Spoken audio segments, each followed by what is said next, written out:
बिस्मिल्लाहिर्रहमानिर्रहीम। अस्सलाम वालेकुम नाज़रीन, आप यूट्यूब चैनल देख रहे हैं। मैं इमरान खान हूँ।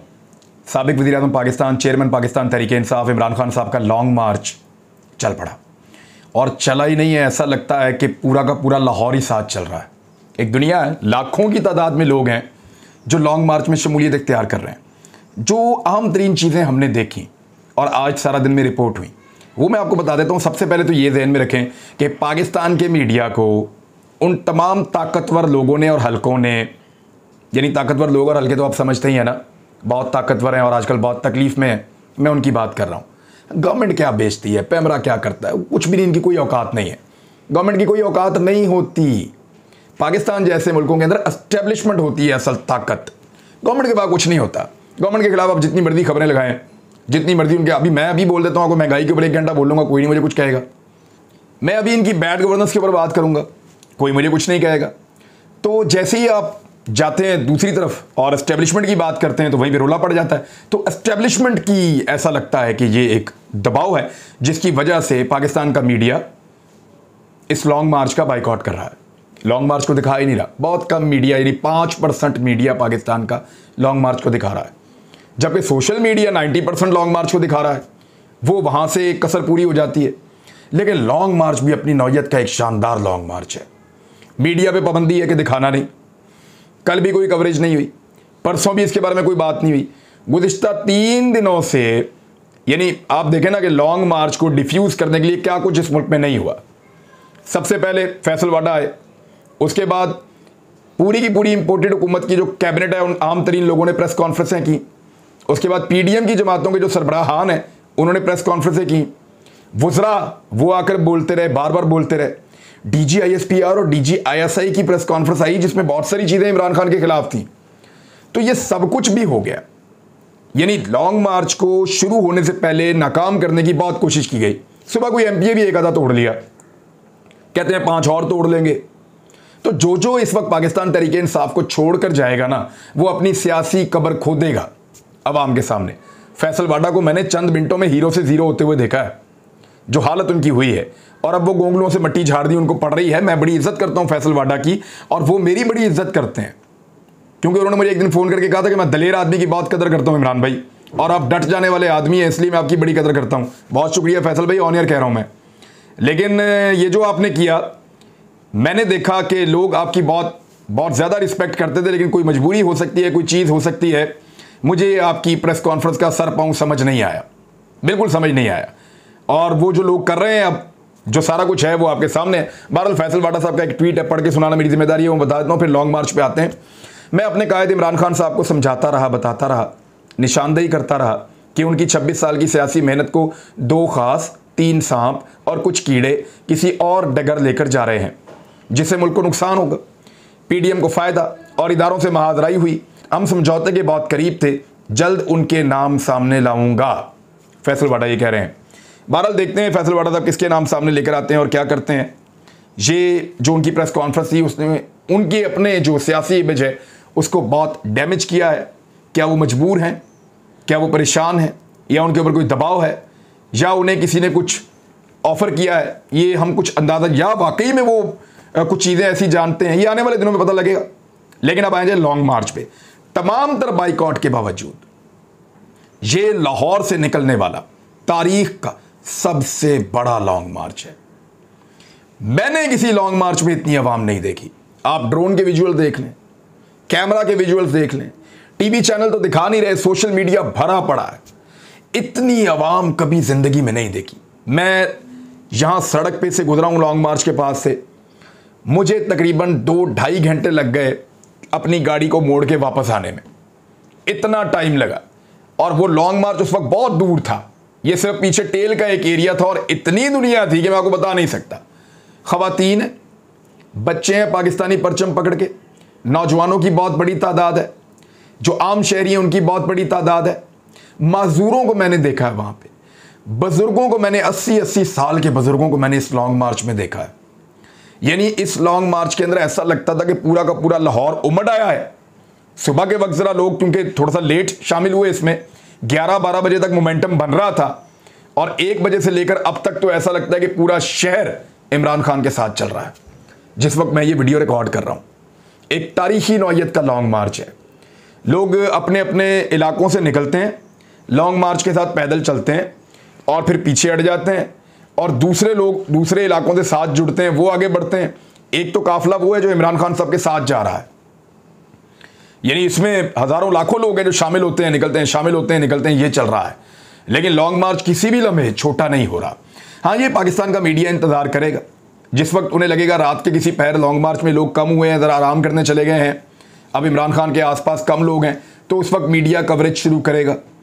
उस वक्त कारिंदे जागेंगे पीडीएम के और वो ढूंढेंगे कोई खाली एरिया, कोई खाली जगह, फिर वो ड्रोन लेकर आएंगे। आज सारा दिन आपको कोई ड्रोन शॉट नजर नहीं आएगा, आज सारा दिन आपको कोई कवरेज ऊपर छत से की हुई नजर नहीं आएगी, आज सारा दिन उन्होंने ऐसा कुछ नहीं किया।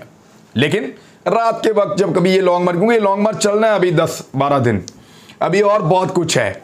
इमरान खान साहब ना एक फास्ट बॉलर हैं, वो जाते हैं वापस। फास्ट बॉलर क्या करता है, बाउंड्री पे जाता है, भाग के आता है, बॉल करता है, फिर वापस जाता है, फिर भाग के आता है, बॉल करता है, फिर वापस जाता है। तो इमरान खान साहब इस तरह बॉलिंग कर रहे हैं। पहले वो इस एंड से बॉलिंग करेंगे, फिर वो दूसरे एंड से बॉलिंग करेंगे। दूसरा एंड जो है वो आपको थोड़ी दिनों में पता चलेगा। अभी तो आप एक एंड की बॉलिंग इंजॉय करें, जिस एंड से इमरान खान साहब बॉलिंग कर रहे हैं, सिर्फ इसको इंजॉय करें, फिर वो दूसरे एंड से भी आएंगे।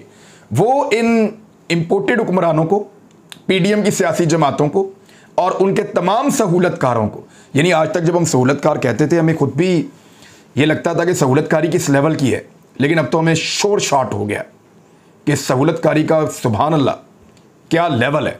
यानी पाकिस्तान की तारीख का वाहिद सियासतदान अकेला जो ना सिर्फ पाकिस्तान की तमाम बाकी पॉलिटिकल पार्टी से लड़ा, पाकिस्तान के मीडिया से अकेला लड़ा, मुकाबला किया, पाकिस्तान की एस्टेब्लिशमेंट से लड़ा, उनसे मुकाबला किया, और तमाम माफियाज के साथ लड़ा और मुकाबला किया, और अवाम की सारी ताकत उसके साथ खड़ी है। पूरा का पूरा पब्लिक का जो एक सेंटीमेंट है वो इमरान खान साहब के साथ जुड़ा हुआ है, और ये लॉन्ग मार्च आगे की तरफ बढ़ता चला जा रहा है, बढ़ता चला जा रहा है। और अब झूठी खबरें ये फैलाई जा रही है कि इमरान खान के लॉन्ग मार्च में मुसल्लह जत्थों की शमूलियत का खदशा है। देखिए, इससे पहले भी पाकिस्तान में लीडर्स की असैसिनेशंस की गई हैं, लीडर्स को शहीद किया गया है। शहीद मोहतरमा बेनज़ीर भुट्टो साहिबा, शहीद लियाकत अली खान साहब, और मैं तो कायद आज़म रहमतुल्लाह अलैह के मामले के ऊपर भी बहुत सारे पेपर पढ़ चुका हूँ। लोग अजीब अजीब बातें करते हैं। फातिमा जिन्ना साहिबा के साथ इस मुल्क में क्या किया गया है। तो जो भी एंटी एस्टेब्लिशमेंट वॉइस हुई है पाकिस्तान में, उसको खामोश करवाया गया है और उसके खिलाफ हमेशा साजिश की गई है। बल्कि आजकल औरिया मकबूल जान साहब बहुत सारे फैक्ट्स शेयर कर रहे हैं, मैंने इस पर कुछ किताबें पढ़ रखी हैं, कुछ डॉक्यूमेंट में आजकल देख रहा हूँ शेख मुजीबुर रहमान के बारे में जो चीज़ें सामने आ रही हैं। बहरहाल इन चीज़ों को एक तरफ रखते हैं, लेकिन इमरान खान साहब को सिक्योरिटी फ्राहम करना ये पाकिस्तान की रिस्पॉन्सिबिलिटी है। अभी तो पंजाब गवर्नमेंट की रिस्पॉन्सिबिलिटी है क्योंकि वो यहाँ पे मौजूद हैं, उनके साथ अपनी सिक्योरिटी भी मौजूद है। लेकिन लॉन्ग मार्च में हथियार मौजूद हैं या नहीं, इस सवाल का जवाब कभी भी नहीं दिया जा सकता। उसकी वजह यह है कि जो भी लॉन्ग मार्च चलता है, मिसाल के तौर पे मैं लॉन्ग मार्च के साथ जा रहा हूँ तो मेरी गाड़ी में तो हमेशा वेपन होते हैं। मुझे तो याद भी नहीं होता कि वेपन इधर वाली साइड पे पड़ा है या इधर वाली साइड पे पड़ा है। मैं चलाता हूँ तो इधर रख लेते हैं कभी, और मैं नहीं चलाता तो वो इधर रख लेते हैं। मेरा वेपन तो मेरे साथ होता है और लोगों के साथ भी होते हैं वेपन इसी तरह। तो लोगों की गाड़ियों के अंदर वेपन पड़े होते हैं और वो चल रहे होते हैं, तो ये तो हथियार मौजूद होंगे। दूसरा लेकिन ये है कि इसको इस तरह पेश किया जा रहा है कि जैसे किसी ने कोई प्लान किया हो कि हालात को खराब करके इमरान खान पे डालना है। याद रखें, पाकिस्तान का सारा मीडिया, पाकिस्तान की हुकूमत, पीडीएम की सारी जमातें और पाकिस्तान की एस्टेब्लिशमेंट यानी ताकतवर इदारे और हल्के, वो सारे इमरान खान के खिलाफ हैं। अगर उन्होंने कोई बयानिया बनाना हुआ तो कोई भी हालात खराब करके बनाने की कोशिश करेंगे। लेकिन इसका एक ही तोड़ है, और वो तोड़ है पाकिस्तान के अवाम, जो पाकिस्तान के असल मालिक हैं, जिनके पैसे खाते हैं करप्ट सियासतदान, जो तनख्वाहें देते हैं पाकिस्तान के इदारों में बैठे हुए लोगों को, जो फैसला करने के असल हकदार हैं, जिनके फैसलों से मुल्क को चलना चाहिए। कोई बाहर से बैठकर फैसला नहीं करेगा। आप करेंगे, आपका मुल्क है, मैं करूंगा, मेरा मुल्क है। यही बात मैंने पहले भी कही थी, यही बात मैं आज भी आपको कह रहा हूं। इमरान खान के लॉन्ग मार्च में मुसल्लह जत्थों की शमूलियत के खदशे पर इंटेलिजेंस ज़राए ने हुकूमत को रिपोर्ट भिजवा दी है, जिसमें बताया गया कि दहशतगर्द तंजीमें सूरत-ए-हाल का फ़ायदा उठा सकती हैं। दहशतगर्द तंजीमें अगर सूरत-ए-हाल का फ़ायदा उठा सकती हैं तो फिर पाकिस्तान के इदारों को डूब मरना चाहिए कि अगर इतने बड़े लीडर को इसी तरह से दहशतगर्द तंजीमों ने मार देना है यानी मरियम नवाज इससे पहले बड़े बड़े जलसे करती थी, तब तो कुछ नहीं हुआ। नवाज शरीफ बड़े बड़े जलसे करते थे, तब भी कुछ नहीं हुआ। हमेशा यही क्यों होता है कि जो लीडर या जिस लीडर का बयानिया एंटी एस्टेब्लिशमेंट जा रहा हो, उसी को खतरा होता है तंजीमों से। यानी आपने गौर किया है, बेनजीर भुट्टो एंटी एस्टेब्लिशमेंट बयानिया शहीद हो गई, लियाकत अली खान शहीद हो गए, बाकी जो लोग पाकिस्तान में शहीद हुए वो लोग, उनका बयानिया का जो यही प्रॉब्लम था ना। यानी जब आप प्रो एस्टेब्लिशमेंट होते हैं या आप एस्टेब्लिशमेंट के बहुत करीब होते हैं, तब आपको ये खतरात क्यों नहीं होते। यानी इमरान खान साहब बड़े मकबूल थे, बहुत बड़े बड़े जलसे करते थे, लेकिन जब ये 2018 का इलेक्शन लड़ रहे थे, कोई थ्रेट इनके लिए जारी नहीं हुआ। यानी इस लेवल का थ्रेट तो कभी नहीं दिया जाता था, अब दिया जाता है। यानी जो भी लीडर एस्टेब्लिशमेंट के अगेंस्ट चला जाता है, पाकिस्तान का मीडिया भी उसके खिलाफ हो जाता है, ताकतवर हल्के भी उसके खिलाफ हो जाते हैं, पाकिस्तान के बड़े बड़े तगड़े लोग, माफिया सारे उसके खिलाफ हो जाते हैं। और फिर ऐसा लगता है कि इसी की जान को खतरा है, इसके जुलूस में कोई ना जाए वरना लाशें गिर जाएंगी, बाकी सबके लिए ऐसा कुछ नहीं है। यानी ये सूरत हाल जो है वो इस तरह बताई जाती है। लेकिन अगर इस मरतबा ऐसा कुछ होता है तो बहुत सारे लोगों को बहुत सारी कीमत चुकानी पड़ेगी, क्योंकि मैं लोगों का मूड देख कर आया हूं और मैं अरशद शरीफ साहब के नमाज जनाजा में भी देख कर आया हूं।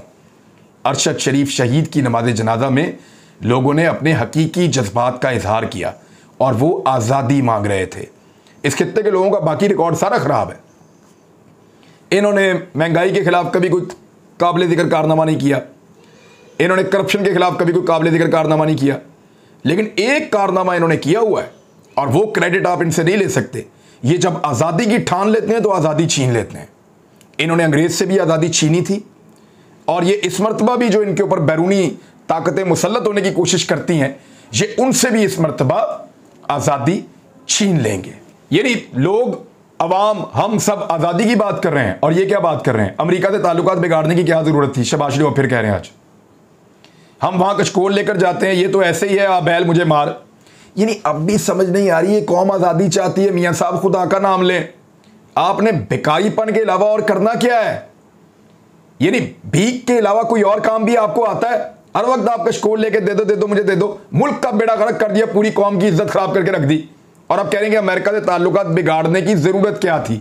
भैया आप पिछले 6 महीने से 7 महीने से पाकिस्तान के हुक्मरान है, जाओ जाके ताल्लुकात ठीक कर लो, जाओ ना जाके ताल्लुकात ठीक कर लो अमेरिका के साथ। बताओ हम तलवे चाटने के लिए तैयार है, हमारी बूट पॉलिश की प्रैक्टिस भी बहुत अच्छी है, हम वो भी कर देते हैं, जाके ताल्लुकात ठीक कर लें। आप वजीर आजम बने तब उनको वो जरूरत हुई कि उन्होंने पाकिस्तान के ऊपर नेगेटिव रिमार्क्स पास किए। जो बाइडन ने, इमरान खान जब तक पाकिस्तान के वजीर आजम थे, सख्त मुखालफत के बावजूद जो बाइडन ऐसा स्टेटमेंट पाकिस्तान के बारे में नहीं दे पाया, उसको पता था रिटेलिएट करेगा, जवाब देगा। लेकिन आपके दौर में यह हुआ। तो हमें हकीकी आज़ादी की जो एक लड़ाई है उसके अंदर पाकिस्तानियों ने एक फैसला किया हुआ है और ऐसा लगता है कि इस वक्त वो अपना हक लेकर रहेंगे। एक और बड़ी अच्छी खबर है और मैं शुक्रिया अदा करना चाहता हूं पाकिस्तान तहरीक इंसाफ की पंजाब हुकूमत का, ख़ास तौर पे चेयरमैन तहरीक इंसाफ इमरान खान साहब का, कि अरशद भाई के नाम के ऊपर वो एक यूनिवर्सिटी बनाने का उन्होंने इरादा किया है और वादा किया है। मैं उम्मीद करता हूं कि जल्द अज जल्द ऐसा किया जाएगा, नहीं तो कोई यूनिवर्सिटी जो है उसका नाम तब्दील किया जाए या किसी उसके एक जो पोर्शन है जर्नलिज्म का उसका नाम तब्दील करके अरशद शरीफ जो है वो उसका डिपार्टमेंट बेशक उसका नाम रख दिया जाए, लेकिन ये जल्द अज जल्द किया जाए। इससे हमारे दिल को इत्मीनान मिलेगा, हमें सुकून हासिल होगा और इसका इफ्तिताह उनकी वालदा से करवाया जाए। अरशद भाई की अम्मी जैसी मैंने कोई और वालदा नहीं देखी, मैं ज़िंदगी में पहले उनको नहीं मिला, मैंने कभी बात भी नहीं की उनसे।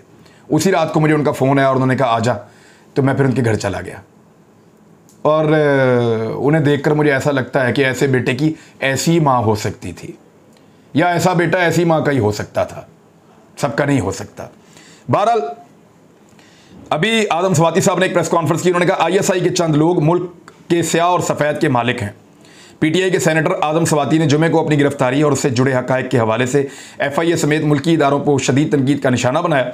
आदम सवाती ने कहा कि मैं इसका कायल नहीं हूँ, लेकिन मुझे मेरे वकला ने कहा है कि लिख कर आपने तकरीर करनी है, मैं इनकी ये बात मानकर इस पर अमल कर रहा हूँ। आदम सवाती ने चंद अफसरान का नाम लेते हुए उन्हें ओहदों से हटाने की अपील की। एक उन्होंने मेजर जनरल फैसल नसीर साहब की बात की है, जो जब तैनात हुए तो उसके फ़ौरन बाद बहुत सारी एक्टिविटीज़ हुई इस्लामाबाद में, आप सब जानते हैं, और ये ISI के अंदर हैं, मेजर जनरल हैं फैसल साहब। और इसके अलावा उन्होंने फ़हीम साहब का नाम लिया ये सेक्टर कमांडर हैं फ़हीम साहब, ब्रिगेडियर फ़हीम खालिबन, और इनके बारे में 2 लोगों के उन्होंने नाम लिए और फिर उन्होंने कहा कि मेरे ऊपर जो टॉर्चर हुआ, मेरे ऊपर जो कस्टोडियल टॉर्चर हुआ और मेरे जो बराना किया गया, इसके लिए ये लोग ज़िम्मेदार हैं।